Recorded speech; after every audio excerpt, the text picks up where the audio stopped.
Hello students, তোমাদের সবাইকে আমাদের চ্যানেলে ওয়েলকাম জানাই। দেখো, আজ আমরা ক্লাস 6 জিওগ্রাফির তোমাদের প্রশ্ন বিচিত্রাতে থার্ড স্কুল হাওড়া জেলা স্কুল এই স্কুলের সমস্ত কোশ্চেনের আনসারগুলি আজ আমরা দেখে নেব। ক্লাসটি শুরু করার আগে অবশ্যই বলবো, যারা এখনো পর্যন্ত চ্যানেলটি সাবস্ক্রাইব করোনি তারা অবশ্যই চ্যানেলটি সাবস্ক্রাইব করে নাও এবং পাশে থাকা বেল আইকন প্রেস করে রাখো, যাতে করে আগামী দিনের সমস্ত ভিডিও সবার আগে তোমাদের কাছে পৌঁছে যায়। তাহলে চলো দেরি না করে আজকে ক্লাসটি শুরু করি। আজকে ক্লাসের ফার্স্ট কোশ্চেন দেখো, পৃথিবীর চেয়ে সূর্য 13 লক্ষ গুণ বড়। আর মনে রাখবে যে 3 লক্ষ গুণ ভারী। তাহলে এখানে কত বড় চেয়েছে? 13 লক্ষ গুণ বড়। সেকেন্ড, পৃথিবীর নিরক্ষীয় ব্যাস মেরু ব্যাসের তুলনায় বেশি কম সমান কোনোটিই নয়। আনসার হবে বেশি, 42 কিলোমিটার বেশি। ওকে। আন্তর্জাতিক তারিখ রেখার মান, তোমরা সবাই পারবে এটা। আন্তর্জাতিক তারিখ রেখার মান 180 ডিগ্রি। শূন্যস্থান পূরণ করো। 3 দিকে স্থলভাগ দ্বারা বেষ্টিত জলভাগকে ড্যাশ বলে। আনসার হবে উপসাগর বলে। জলভাগ বলেছে, উপসাগর বলে। আর যদি স্থলভাগ বলতো আনসারটা হয়ে যেত উপদ্বীপ। ওকে। ভারতের দীর্ঘতম নদীর নাম, এটাও সবাই জানো। ভারতের দীর্ঘতম নদী হচ্ছে গঙ্গা, যার দৈর্ঘ্য 2525 কিলোমিটার। 3 দাগের অনধিক 30টি শব্দে উত্তর দাও। কি বলছে? ফার্স্ট, ভারতের রাজনৈতিক সীমারেখার চারিদিকে কি কি আছে?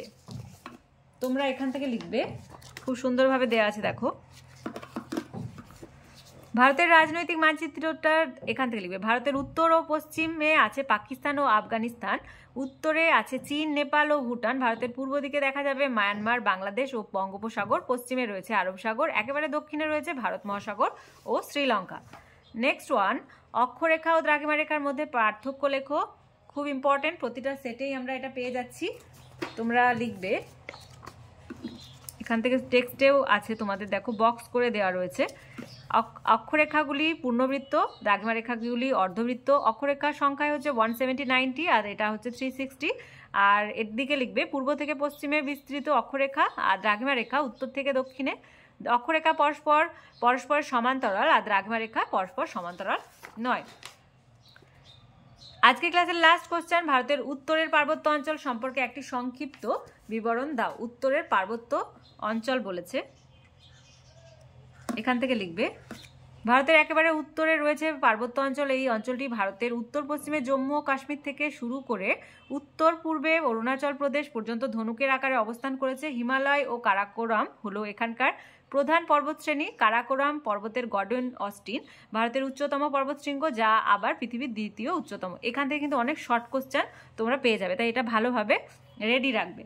উত্তরের পার্বত্য অঞ্চলে অনেক হিমবাহ দেখা যায়, যেমন সিয়াচেন, জেমু। এই সকল হিমবাহ থেকে গঙ্গা, সিন্ধু, ব্রহ্মপুত্রের মতো নদীর সৃষ্টি হয়েছে। এই পার্বত্য অঞ্চলে কতগুলো গিরিপথ রয়েছে, যেমন বানিহাল, জজিলা, নাথুলা। ভারতের উত্তরের পার্বত্য অঞ্চলের সব থেকে উল্লেখযোগ্য পর্বতশ্রেণী হলো হিমালয়। হিমালয় কথার অর্থ বরফের গৃহ। হিমালয়ের উত্তর থেকে দক্ষিণে 3টি সমান্তরাল পর্বতশ্রেণী দেখা যায়। একেবারে উত্তরে হিমাদ্রি, আর দক্ষিণে হিমাচল, মানে তার দক্ষিণে হিমাচল ও একেবারে দক্ষিণে শিবালিক আর এর দক্ষিণে হচ্ছে শিবালিক, যার উচ্চতা 1500 মিটার এর কম। ওকে। তাহলে আজকে দেখো থার্ড স্কুল হাওড়া জেলা স্কুল এই স্কুলে আজকে আমরা সমস্ত কোশ্চেনের আনসারগুলি দেখে নিলাম। আজকে ক্লাসটি যদি ভালো লেগে থাকে অবশ্যই একটি লাইক দেবে, আর ভিডিওটি কি করবে, বন্ধুদের সঙ্গে অনেক অনেক অনেক বেশি করে শেয়ার করবে। আর তোমরা জানো তোমাদের প্রতিটি বিষয়ে ক্লাস শুরু হয়ে গেছে, তাই যারা এখনো পর্যন্ত ক্লাসগুলি দেখোনি অবশ্যই প্লেলিস্ট চেক করে ক্লাসগুলি দেখে নাও। আজকে ক্লাস যারা প্রথমবার এসেছো তারা অবশ্যই চ্যানেলটি সাবস্ক্রাইব করে নিও এবং পাশে থাকা বেল আইকন প্রেস করে রাখবে, যাতে করে আগামী দিনের সমস্ত ভিডিও সবার আগে তোমাদের কাছে পৌঁছে যায়। আর আমাদের ক্লাসগুলি কেমন লাগছে অবশ্যই কমেন্টের মাধ্যমে জানাতে কিন্তু ভুলবে না। তাহলে আজ এই পর্যন্তই, তোমরা সবাই ভালো থেকো। Thank you.